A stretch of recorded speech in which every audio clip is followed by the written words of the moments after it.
Bab 19. Keinginan terakhir. Siapkan sekarang, Radit menjawab Pak Warsono, lalu kemudian berdiri dan mendekati Eyang dan Nada yang masih berjalan mengelilingi taman bersama. Eyang, ayah dan ibu sudah datang. Apa kita mau makan sekarang? Tanya Radit dengan sangat sopan kepada Eyang Prawiryo. Tunggu istrimu dulu, Le. Dia kan belum datang dari butiknya. Nanti kasihan kalau dia makan sendirian. Eyang tersenyum kepada Radit. Oh Tuhan, dugaanku selama ini salah. Ternyata Eyang masih sangat memperhatikan Viola. Picik sekali pikiranku selama ini. Hati Radit merasa malu pada Eyang dan terasa sangat bahagia mendengar apa yang baru saja didengar dari bibir laki-laki yang sangat disayanginya. Eyang, Viola gak akan datang sore ini karena masih ada pekerjaan yang harus dilakukannya. Viola sudah minta izin padaku juga. Jadi kita bisa mulai makan malam sekarang kan? Supaya gak kemalaman dan Eyang bisa cepat beristirahat nanti malam. Apa pekerjaannya begitu penting, Le? Sampai untuk makan malam keluarga pun istrimu gak sempat. Terlihat raut wajah kecewa muncul di wajah Eyang. Maaf, Eyang. Aku kan sudah cerita 2 hari lalu pada Eyang. Hari setelah ijab kabul itu. Viola butuh pengalihan dari semua masalah ini. Aku mohon, biarkanlah seperti ini dulu supaya hatinya bisa tenang. Pinta Radit sedikit memelas kepada Eyang Prawiryo. Eyang menghela nafas sebelum melanjutkan kalimatnya. Yowes, kalau itu sudah keputusan kalian dan menurutmu baik, Le. Kita mulai makannya sekarang saja. Jawab Eyang akhirnya. Hati Radit merasa lega. Lalu mereka bertiga berjalan menuju ke arah ruang makan di mana Rianti dan Bambang sudah duduk di meja makan. Nada berjalan masih menggandeng lengan Eyang Prawiryo, sedangkan Radit berjalan tak jauh di depannya. Rianti segera menanyakan kepada Radit mengenai ketidakberadaan Viola bersama mereka. Rianti yang memang kurang menyukai Viola langsung menunjukkan wajah tidak suka setelah mendapatkan alasan yang disampaikan Radit. Sama seperti alasan yang diberikan Radit kepada Eyang tadi. Alasan Radit berhasil membuat Rianti sangat kesal dan marah kepada Radit. Sudah lama Rianti tidak pernah marah seperti ini kepada Radit. Tapi sore ini, Rianti memang sangat kesal, sehingga tak ada lagi yang dapat menahan emosinya. Bagi Rianti, seorang istri harus bisa berkhidmat kepada suaminya, hingga apa yang dilakukan Viola, mendahulukan karir daripada suaminya membuat Rianti tak bisa mentolerir. Bambang tak lagi bisa menghentikan kemarahan Rianti, sehingga dia lebih memilih untuk diam seperti biasa. Uwes Toti, anakmu kan sudah bilang berkali-kali kalau istrinya mau ketenangan. Biarkan saja dulu seperti ini, sampai kondisinya sudah lebih stabil, dan dia sudah bisa tenang lagi. Kasihan anakmu kalau kau marah seperti itu. Lagi pula aku juga sudah cukup senang kok. Istri Radit dari tadi menemaniku olahraga sore, keliling-keliling taman dan menghiburku dengan cerita lucu. Eyang mencoba memperbaiki kondisi di meja makan, supaya Rianti tak lagi memarahi Radit dengan ketidakhadiran Viola.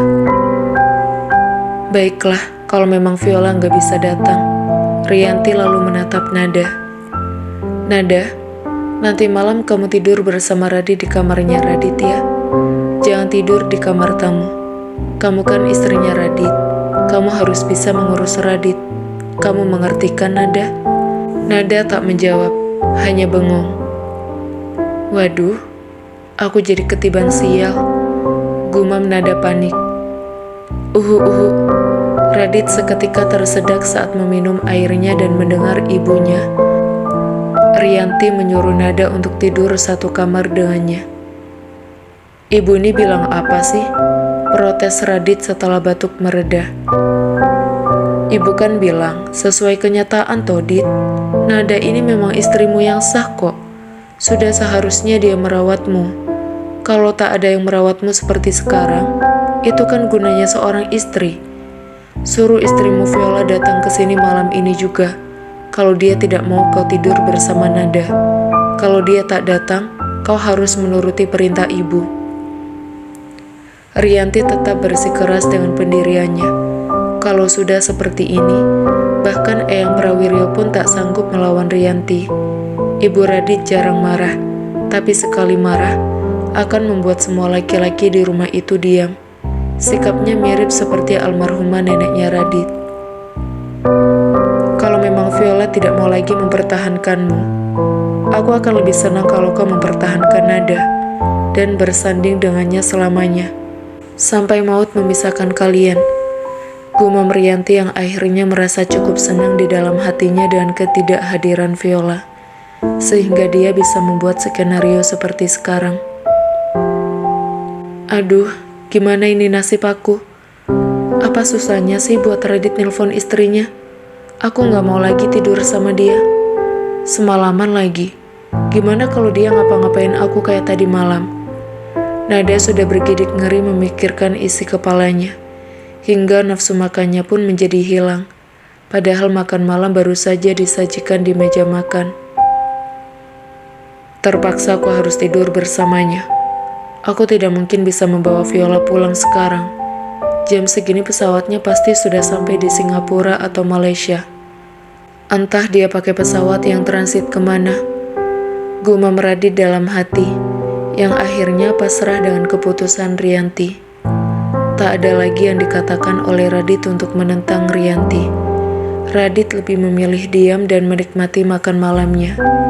Nada tak mau lagi ambil pusing, memilih untuk menyuapi Eyang Prawiryo terlebih dahulu sebelum memakan makan malamnya. Nada juga banyak bercerita sambil menyuapi Eyang. Eyang sudah kenyang, habiskan makanan Mundo. Kalau Eyang makan lebih banyak lagi, nanti malam Eyang gak akan bisa tidur. Jawab Eyang Prawiryo menolak suapan Nada padanya.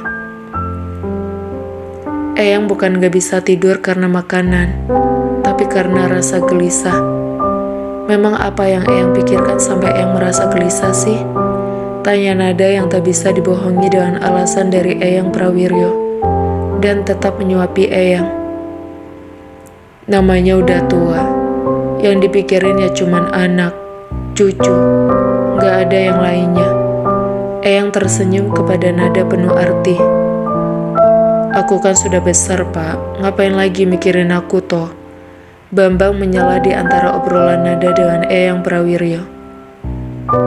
Betul pak, aku sama Mas Bambang kan gak kekurangan apa-apa juga. Dan kami gak punya masalah apa-apa, gak perlu dipikirkan. Cucu bapak juga sudah besar. Usianya sudah 34 tahun. Bulan depan juga sudah 35 tahun. Hidupnya sudah mapan. Apalagi yang dipikirkan sih pak? Tanya Rianti gemas setelah Bambang menyelesaikan kalimatnya. Hahaha, jadi menurut kalian, sekarang ini kalian tak punya masalah toh? Eyang Prawiryo menatap Bambang dan Rianti secara bergantian. Bambang dan Rianti otomatis mengangguk setelah Eyang Prawiryo menanyakan pertanyaan terakhirnya. Bambang, gimana masalahmu dengan hukum untuk perkembangan emas di ladang emas terbaru kita? Kau mengalami kesulitan di sana toh? Kau pikir siapa yang bisa melebihi itu sampai tadi akhirnya semua masalah bisa dibereskan? Dan kau terbebas dari jebakan yang bisa membuatmu masuk penjara. Eyang Prawiryo tersenyum melihat Bambang lalu berganti menatap Rianti. Kamu sudah sangat malu toh dengan hinaan teman-temanmu, karena istri Radit tak pernah mau pergi bersamamu seperti menantu-menantu temanmu. Lalu mereka menghinamu sebagai ibu mertua yang galak, menghina anakmu dan menantumu yang sampai sekarang masih belum bisa punya cucu. Itu kan yang membuatmu uring-uringan dan kesal setiap hari. Beberapa tahun belakangan ini, bahkan sudah 2 tahun, kau juga gak mau lagi untuk ikut-ikutan kumpul bareng dengan kawan-kawanmu. Apa kau pikir aku gak memperhatikan perasaanmu? Tanya Eyang Prawiryo sambil tersenyum kepada Rianti. Jadi selama ini ibu memendam sendiri rasa sedih dan kesalnya itu. Kenapa Viola tak menceritakan padaku kalau ibu mengajaknya pergi? Hati Radit seketika merasa bersalah pada Rianti. Bapak sudah tua, janganlah banyak pikiran. Biarkan orang mau bilang apa juga, aku gak akan peduli. Aku sengaja keluar dari acara kumpul-kumpul arisan itu untuk menghemat pengeluaranku. Bapak kan tahu sendiri, setiap kumpul itu pasti aja habis minimal 200 juta sampai kadang 1 miliar untuk beli barang-barang branded sama berlian. Jawab Rianti mencoba berkilah. Sudahlah, intinya sepeninggalku nanti, aku tak ingin ada omongan mengenai kita kehilangan garis keturunan. Lalu Eyang Prawiryo menatap ke arah Nada. Aku sangat mengharapkan cicitku lahir sebelum aku meninggalkan dunia ini, Nduk. Dan menatap Nada dan Radit bergantian. Apa kalian berdua mau mewujudkan keinginan terakhirku itu?